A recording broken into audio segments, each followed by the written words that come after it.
So what's up, guys, and welcome back to the channel. So back in 2022, we got this translation from DBS Chronicles stating that when talking about Vegeta's ultra ego, this scan says, training with Beerus awakens the power of destruction. If Broly trains too, he may find a new evolution different from Goku's.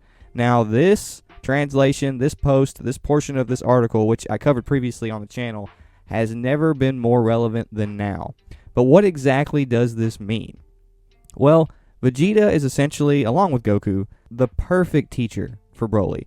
And I've talked about this previously, but I'm going to talk about it more in depth now because it is very, very important that the theme that Vegeta represents be used to essentially move Broly forward in his training. And what Vegeta has always been themed around is the ego, or the identity, which is why I have to give Toyotaro credit. The idea of ultra ego is actually genius in that way.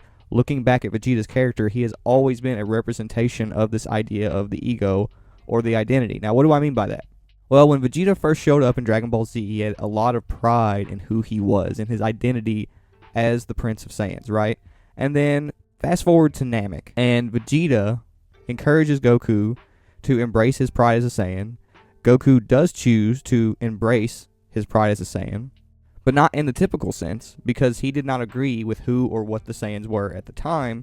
He rather took this idea of being proud of your ego, your identity, who you are, and he applied it to who he was as an Earthling.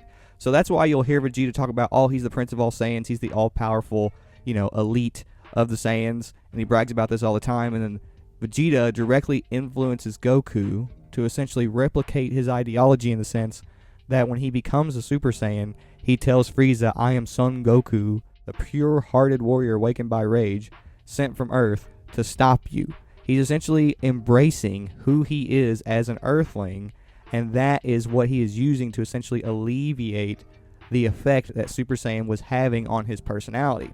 So, for the first time ever, Goku is using his identity, he's having pride in his identity in a way that he never has before.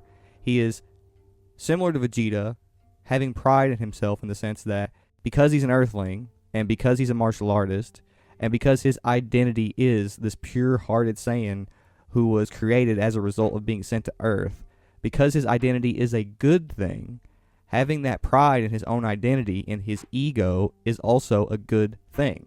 So that is the reason that Goku was so special, or part of the reason that Goku was so special as a Super Saiyan, because who he was, his identity, was worthy of that pride. And Vegeta's themes, even from that point forward, have always been centered around maintaining his identity, maintaining his ego. When he uses the Great Ape form, that was the first time in Dragon Ball history we ever see somebody speak through their Great Ape form, because Vegeta not only sort of already is like a Great Ape in terms of his mentality consciously, which is part of the reason that he can speak through his Great Ape state, because he already has this survival of the fittest mentality, so consciously he's already kind of like a Great Ape in that sense, although Great Apes have that on a subconscious level and on an instinctual level. So Vegeta's identity, who he is sort of synchronized with his instincts as a Saiyan when it comes to their survival of the fittest mentality and their instincts to just destroy and conquer everything around them. So they were sort of synchronized in that sense. But Vegeta's strong sense of pride in who he is the driving factor in every case for why Vegeta can control himself through the Super Saiyan transformation, the Great Ape state. Every transformation that Vegeta gets that is supposed to change his personality, he maintains himself through that for that reason.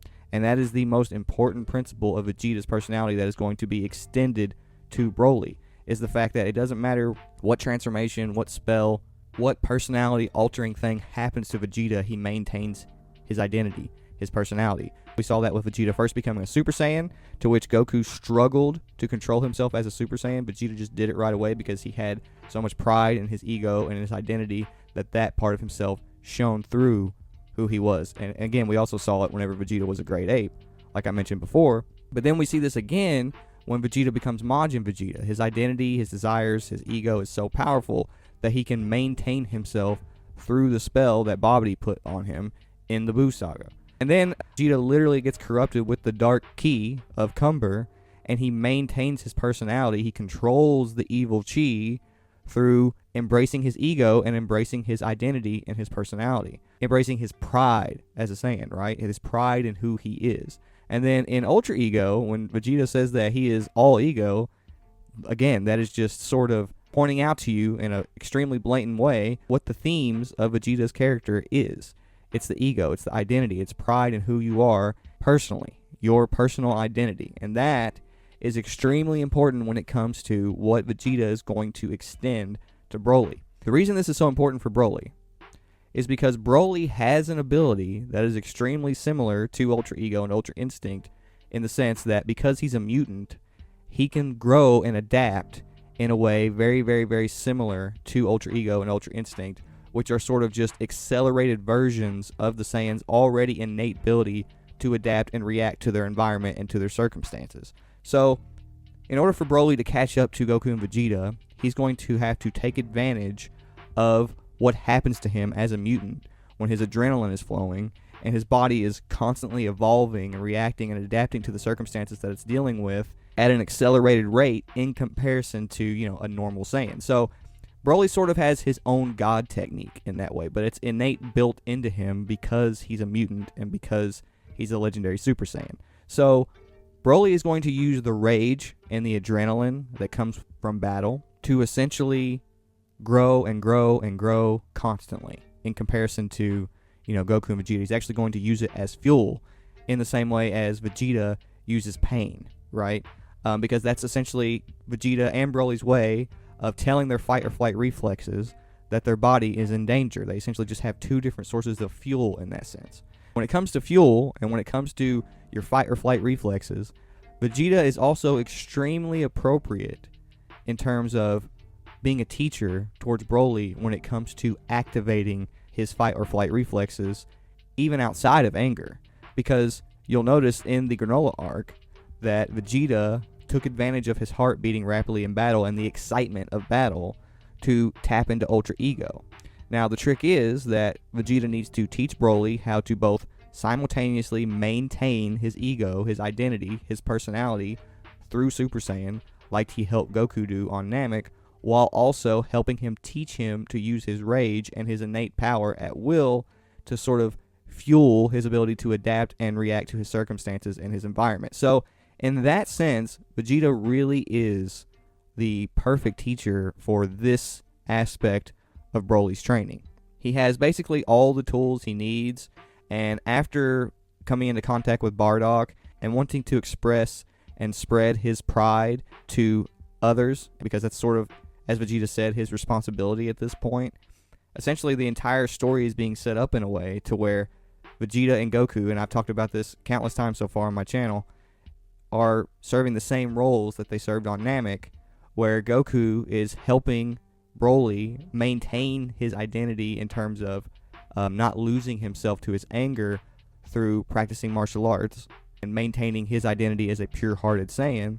He's essentially making sure that Broly's innate nature, which is similar to Goku's as an Earthling, remains intact. And that's essentially Goku's role in all this, is just making sure that Broly remains himself. He doesn't become someone different because he needs to be the pure-hearted Saiyan that Super has portrayed him as in order to correctly use Super Saiyan in the future. And Vegeta's role is to essentially teach Broly to embrace the fact that he is that pure-hearted Saiyan and be proud of it in order to essentially have that part of himself shine through whenever he's under the influence of rage or his fight or flight reflexes. And both of them, honestly, at this point, are very well equipped when it comes to teaching Broly how to bring out his latent power, because they both saw Bardock do it. And I've talked about this before as well. Bardock's lessons are being extended to Broly at this point. They both understand how to use their heart beating in battle to activate their fight or flight reflexes and use them to their advantage. They're both very, very appropriate in terms of helping Broly get to that next step in his training. And that's why this arc is really well thought out in terms of Broly's training session. It's something they've been building up to for a long time. And I'm really, really, really excited to see what type of mutation or what type of, mainly the design that they go with for Broly's exclusive transformation, which is being hinted at, his exclusive evolution. I'm really excited to see what that is.